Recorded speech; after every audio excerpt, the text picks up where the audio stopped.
Hello বন্ধুরা, মিষ্টির home kitchen চ্যানেলে সকলকে জানাই স্বাগত।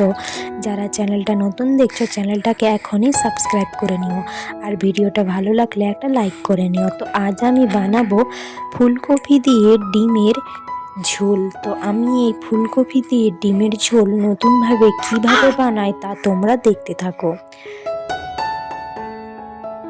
তো চ্যানেলটা সবাই সাবস্ক্রাইব করে নিও।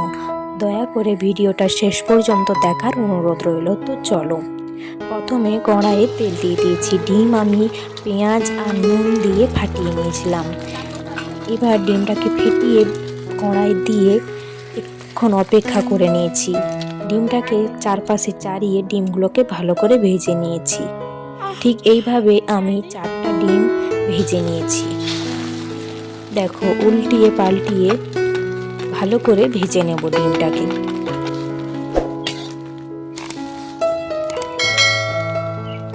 ভালো করে ডিমগুলো ভেজে নিয়েছি। এবার ওই তেলেই আমি দিয়ে দেব ফুলকপি। এখানে আমি সামান্য পরিমাণে হলুদ আর নুন দিয়ে ভালো করে নেড়ে চেড়ে ফুলকপিটাকে লাল লাল করে ভেজে নেব।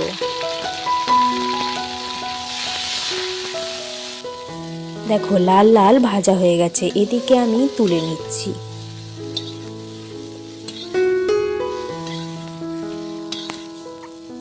ওই কড়াইতেই আমি আরেকটু তেল দিয়ে দেব।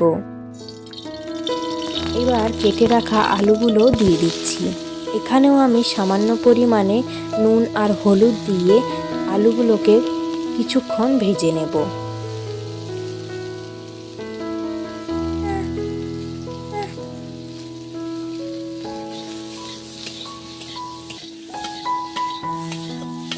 আলুগুলো ভাজা হয়ে গেছে, এখন আমি তুলে নিচ্ছি। এদিকে কড়াতে আমি বেশি করে তেল দিলাম। তেলে আমি দিলাম ফোড়নের জন্য তেজপাতা। তেজপাতাটা একটা ভালো গন্ধ উঠেছে। এবার আমি কেটে রাখা পেঁয়াজ দিয়ে দিচ্ছি। পেঁয়াজটাকে নেড়ে চেড়ে ভেজে নেব।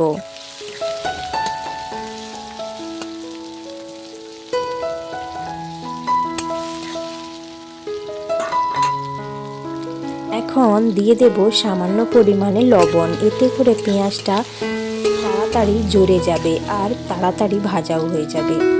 অনেকটাই ভাজা হয়ে গেছে।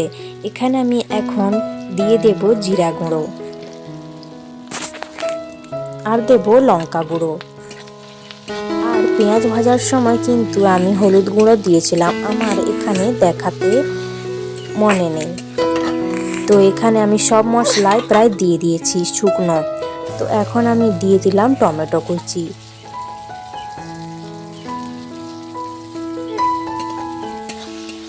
টমেটো কুচিটাকে একটু পেঁয়াজের সাথে ভালো করে মিশিয়ে জড়িয়ে নেব। এবার দেব আদা রসুন বাটা। সামান্য পরিমাণে দিচ্ছি কিন্তু। আদা রসুন বাটা পেঁয়াজ টমেটোর সাথে ভালো করে মিশিয়ে কাঁচা গন্ধ যাওয়া পর্যন্ত ভেজে নেব। এখানে কিন্তু আমি মশলাগুলো আগে দিয়েছি, তারপর কিন্তু বাটা মশলা দিয়েছি। এবার জল দিয়ে কিছুক্ষণ ভালো করে কষাবো। এইভাবে একবার শুকনা মশলা আগে দিয়ে তারপর বাটা মশলা দিলে কিন্তু এর স্বাদ দ্বিগুণ বেড়ে যায়, খেতেও খুব সুন্দর লাগে। মশলাটা আমার কষানো হয়ে গেছে। এখন আমি ফুলকপি আর আলু ভেজে রাখা দিয়ে দেব। ফুলকপি আর আলু মশলার সাথে ভালো করে মিশিয়ে নেব, কিছুক্ষণ কষিয়ে নেব।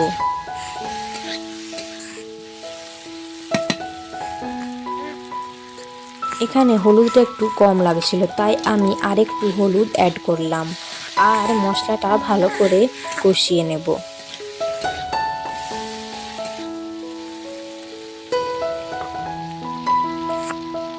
এবার আমি দিচ্ছি মিট মশলার গুঁড়ো। তোমরা চাইলে নাও দিতে পারো।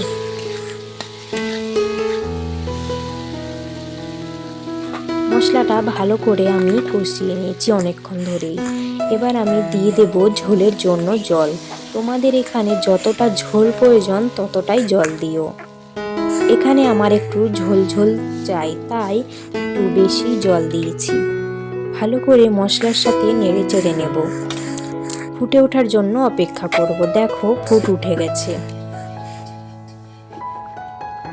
এবার আমি ভেজে রাখা ডিমগুলো দিয়ে দেব। ভেজে রাখা ডিমগুলো দিয়ে আমি আরও কিছুক্ষণ ভালো করে ফুটিয়ে নেব।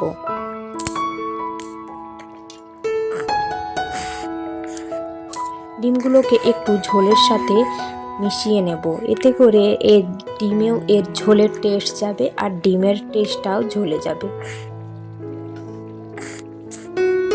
ভালো করে কিছুক্ষণ ফুটিয়ে নিয়েছি। ওপর থেকে আমি কিছুটা ধনেপাতা কুচিয়ে নিয়েছি। ধনেপাতা দিয়ে আরও কিছুক্ষণ ফুটিয়ে আমি নামিয়ে নেব।